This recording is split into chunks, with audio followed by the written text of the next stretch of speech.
It's April 13th, 2017, Edible Acres 2. Looking at our chicken composting system, I thought I would do an update, and I want to document somewhat thoroughly as it goes along. Shush! I'll put a link here to the last video I made talking about our chicken composting operation and a concept that I wanted to explore, making rings. So we had all winter deposited leaves and sprouts, debris, whatnot. Right now it's not that impressive, it's just a pile of dark. And by adding seed between the road and the rooster, but adding seeds to it, you can see the chickens have access to all this beautiful sprouted grain. Maybe you already know all this. I'll make links so you can check that out. But now I want to get this compost finished, and so instead of hiking it all out of this area, I figured one last hurrah, have it generate some food in the site. So what I'm doing now is I'm trialing a whole bunch of different designs, and I want to take a look at them and share some notes. I definitely thought, in my mind, it made sense to commit to a basic raw ingredient of 2x4 welded wire fence. Quite often the 4-foot high stock is available at, I'm embarrassed to say I shop at Tractor Supply on occasion, but it's really inexpensive. Where it'll be like $60 for a spool, so it's 60 cents a foot. And with a pair of pliers you can cut and manipulate this material, and it tends to be stable without any other external support. So it felt like a good foundational design to work with.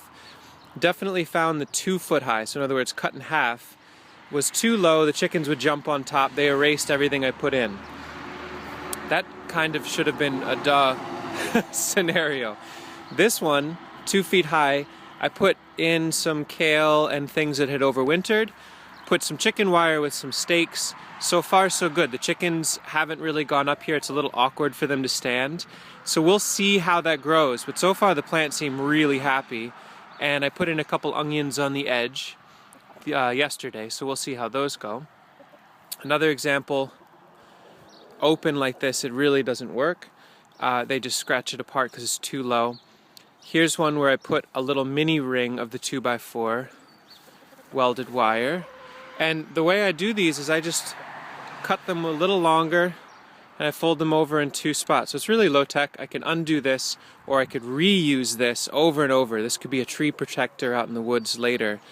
That felt very important, that this wasn't just a one-time use. And so far the little kales I popped in here look just fine. It's only a few days, but I thought I'd document it early on. And they're working over the rest of this area, which is fine by me for now. I can make more of these rings, let them work it for a bit, and then seed it and pop a ring over it so they can't get to it. The next level up, in my mind, is less cutting, was to take the full height, the 2x4 welded wire, and in this case I drove in some locust stakes next to it and used 14 gauge fencing wire, which you can also get inexpensively by the quarter mile. And again, with pliers I can twist this. So now I've got a hammer or a maul to drive these in, and a pair of pliers, and I've got the raw ingredients to build this out. So I hammered in 2 just to provide some stability, and I made a little heart shape. Isn't that so cute? By accident. And what I thought was nice about this design is a minor modification. I just snipped the 2x4. So there's my little gate that lets me in. And now the chickens cannot get in here. I've got some kale, tatsoi, mizuna, some spinach maybe. So yeah, anyway. And then my plan will be, right along the edge here, is to thumb in peas and let them climb up and over. And maybe I can hammer in stakes and run some wires between. So far, this feels like the most promising direction to take it. Very low tech, inelegant, but it works. So I'm not committing a tremendous amount to these just yet. I really want to see, give it a week. I keep tempting them. I'll put a worm right on top, and none of them have been able to get in there. So if they can't get the worm, they're not going to get the greens. Whatever spills out, they can eat.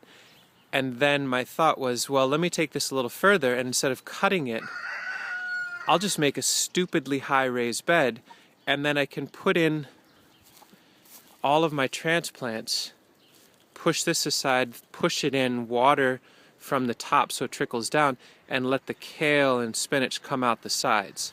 So that'll be the next phase, is let's see how that works. Then I would have a truly three-dimensional raised garden bed with room on top to seed out to a grain, sunflower, amaranth, corn, and just see what happens. I'd be concerned with the transplants. The soil will settle and maybe it'll bust up the transplants, but let's come back to that in another video and just see how it works. So it's kind of fun to see the design iterations of, let's start low, nope, that doesn't work, to a little protection seems to work, modular protection will work. At 4 feet high, I feel like we've got the raised bed and the caging. So we'll just keep going with this. And you can see I'm also experimenting now with low-tech ways of adding in more shrub layer. So this is a black comb, black currant with that same 2x4 welded wire. I dug this open yesterday, let them eat all the worms that were in there, put this in while they were here, and then just drop the cage. And I'll seed this all out to radishes.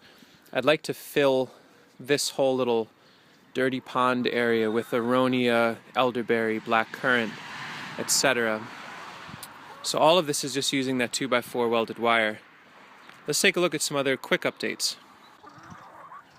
So definitely still feeling very strongly committed to the idea of using whole viable seed and mixing it with the raw compost, and then periodically opening that with the hay fork. They really enjoy this stuff. It seems to really give them a good quality of life. They eat it in the mornings and the evenings. It smells fresher where sprouts are growing. It just feels like a very simple, basic design that I'll absolutely commit to moving forward.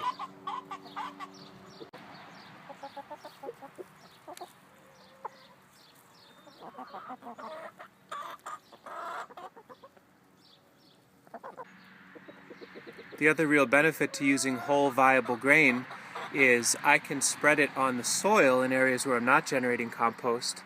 Now that we're finally warming up, you can see it's greening up. So as long as I keep this pattern, they get actual fresh green pasture to harvest from the landscape as well. And this will minimize erosion and be a way to soak up excess nutrient as it flows over in this really heavily nutrified landscape. So that was just spread the other day. In a week or two, I should expect all of this landscape to actually be turning very green, which will be exciting to have green pasture for them in a static paddock area. So far, so good. The chickens are really helping to inform the design, and it's a really lovely process of design.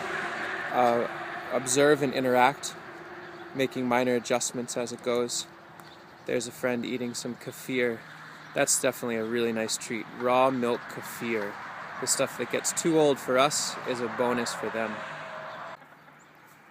And last but not least, their compost generating area, which I document a lot in other videos, is getting back online. Now that we're past winter, I can have it a little further from their coop and they can venture out. And right now it's just old lawn bags, our kitchen scraps, and a ton of fresh grain. As they scratch through that, they'll get all through the sprouted layers, and we'll start generating compost to leave this site as well. So there's our current update. Our 25 chickens costing less than 1 cent per chicken per day. We're getting 18 eggs a day, and they're generating mountains of compost and facilitating the design of three-dimensional raised garden beds in their space for both them and us. We'll continue to document as this goes. On our tiny little plot next to a very busy road, north-facing slope, poorly drained, you can do this too. Thanks, truck. See you around.